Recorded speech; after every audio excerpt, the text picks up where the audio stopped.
Hi, in this video I'm going to talk to you about the dangers of conventional cookware and safer options to use instead. Hi, I'm Dr. Joe with 2 Minutes to Better Health. Well, first of all, thank you to our viewers for reaching out to us to say that this was a topic that a number of different people wanted to hear about, and I too had a lot of interest in it and wanted to share that, so great timing on this, so I'm glad to do this video for you today.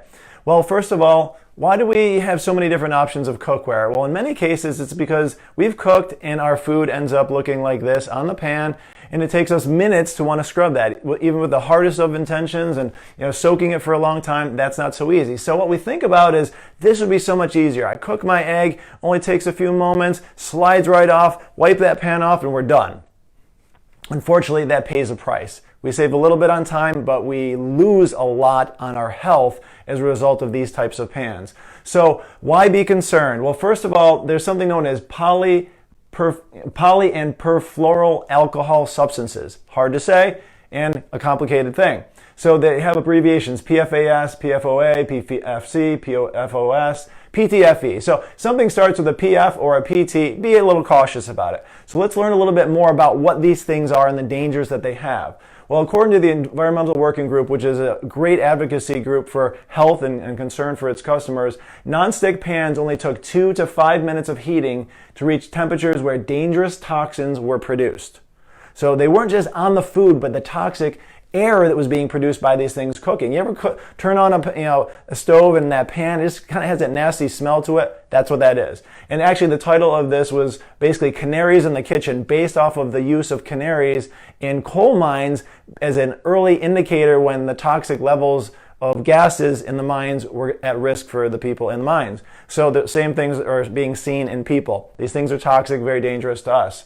Okay, according to the Agency for Toxic Substances and Disease Research, they understand this stuff very well. Once in your body, these PFCs can remain there for long periods of time unchanged. Basically, it can take upwards of 4 years for half of it to be removed from the body in a natural, normal way, and that's if no more is put into it. So these things are staying there for months and years and generations, passing on to our offspring. So very dangerous substances. All right, so 10 years ago, now this is 16 now because this is a 5 or 6 year old study, DuPont was forced to phase out certain key chemicals in its Teflon products. They knew for over 45 years that these things were dangerous, folks. So we cannot rely on the companies making these things to tell us when there's dangers. They knew for 45 years that it contributed to cancer and birth defects. Actually, even as early as 1961, which is over 50 plus years at this point. So dangerous things. And now they're finding that the chemicals that they're replacing these with, because they're using other ones, they phased some of them out, that they're replacing them with things that they don't think are much safer, if at all. And they're also found on a lot of things like food wrappers and clothing. Anything that says non-stick has these things in it. So be cautious. A lot of information here, hit it real quick.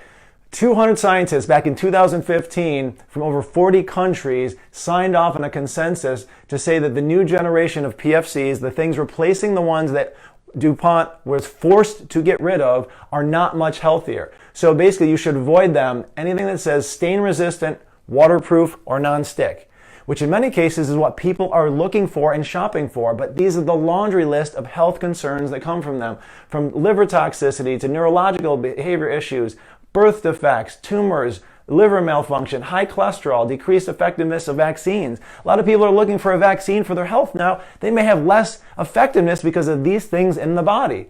Ulcerative colitis, neonatal toxicity and death, serious issues, disruption of fat metabolism, people that can't lose weight, often because of these things, disrupting the immune and endocrine systems in the body, hypothyroidism, which is a huge thing in our culture. Toxic, when you're eating and this stuff is on your food, that goes down. The first major organ it hits is the thyroid. Those toxins build up and stay there for years.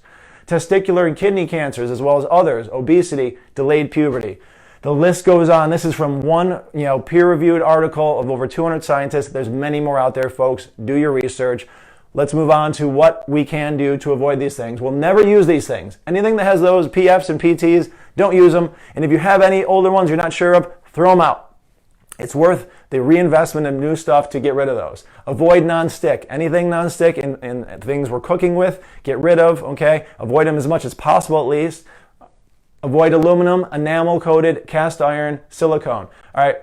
Enamel coated. Cast iron's good, but enamel coated, the enamels aren't good, okay? And that's a problem with that. Aluminum's awful in so many different ways. It contributed to Alzheimer's disease and many others. And silicone's kind of newer and unfortunately not so sure what's going on with that out there, so avoid those. Throw out scratched coated cookware. Definitely if it's scratched, get rid of it. Don't say, oh, I'll do it for a few more weeks or months. Get rid of it right away because you're ingesting those metals right into your system. Higher temperatures, use oils. Oils on a pan can season it well. Avocado is great for high temperature. Refined coconut oil has a higher flash point, so use that for some of those pans that you're using. Lower temperature, you can use butter, coconut oil, olive oil, and others. Definitely not some of the junky oils we talked about before. The best overall, though, to use is cast iron, stainless steel, or glass. Those have been around for a very long time. Those are known to be much more inert, and if they do get into your system a little bit, they're very benign, if at all. Okay, so definitely these are the best ones to use. Line number 7, remember that one. Good option, the copper cookware that's out there now. Copper is decent. Copper has certain health benefits, but it can be toxic if used a lot, especially if it's 100% copper, because eventually that starts to get into the food as well. And copper is a mineral, but too much, not good either in the body. Everything in moderation.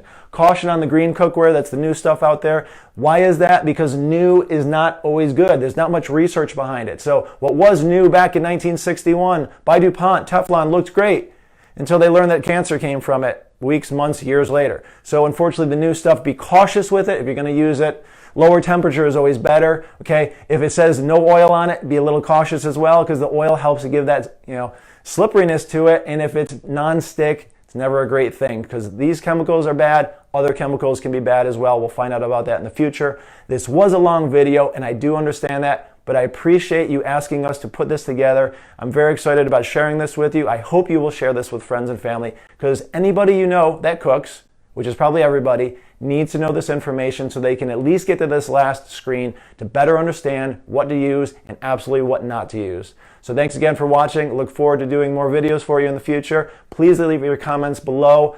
Thumbs ups, shares, as much as you can do to get this word out because our goal is to share as much simple information to make major health changes in people over the long term. So thanks again. See you soon.